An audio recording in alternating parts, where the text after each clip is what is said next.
Bueno, Secho, houbo que sufrir, todos lo pensábamos, non sei se tanto, pero o obxectivo está cumplido. Sí, veráis, hubo que sufrir moitísimo, moito máis do esperado. Había cousas futbolísticas que eran moi difíciles de desarrollar, o que si fixemos ben foi defender ben en bloque medio máis ben baixo. Tuvemos algunha opción de contraataque que tamén era un pouco que buscábamos para poder vivir máis tranquilos. Non fomos capaces, e é certo que bueno, estiveron aproximacións, tiros, creo que tanto Alex como Kiko e Crespo estiveron moi solventes, todo o equipo en xeral moi comprometido.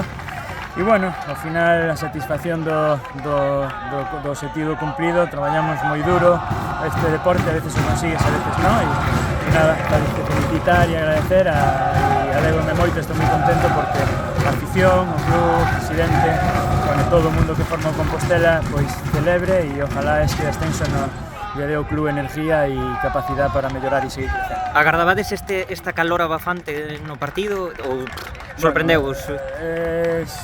Agardábamoslo porque o sabíamos. Eu non quixen falar para nada de isto porque era sacar o foco. Non o íbamos a poder cambiar, tiñamos que xogar ás 12:30, o sabíamos.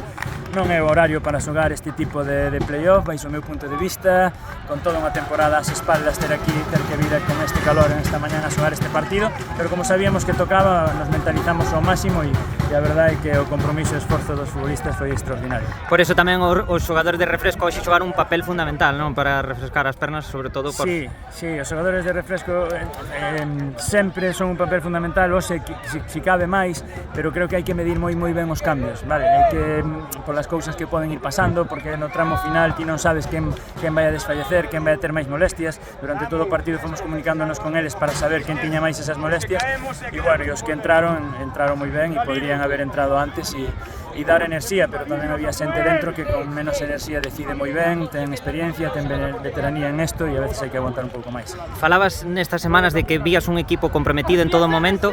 Este é o fiel reflexo, non? Despois dun golpe tan duro como non conseguir o ascenso directo, foise capaz de refacer e superar 3 eliminatorias para acabar o obxectivo que era desde o principio de temporada, que era o ascenso.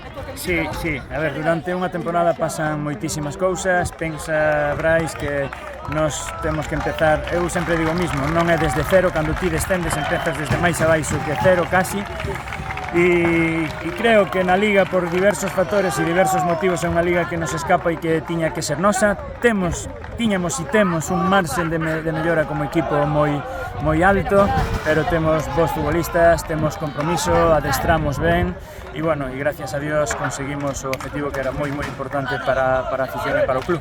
E agora que o conseguiches, de quen te acordas, que sintes? Nada, eu xa o comentei antes. Primeiro, como digo, do club, presidente, xogadores, corpo técnico, teño un corpo técnico moi capaz e extraordinario. Bueno, un pouco de todos que formamos a familia do Compostela, que se alegran porque o Compostela lle vai ben, e a nivel personal, os meus amigos, a miña familia, especialmente a miña filla, e tamén me acordo, xo dixen antes, de meu pai, que se foi xusto tres días antes do ascenso do Bergan, e bueno, me acordo todos os días del, ¿no? Pero hoxe, pois como cuadrou eso do Bergan, me acordarei sempre que consigamos un pequeno éxito deportivo. Pois noraboa, Secho, e celebro por que mereces. Venga, gracias.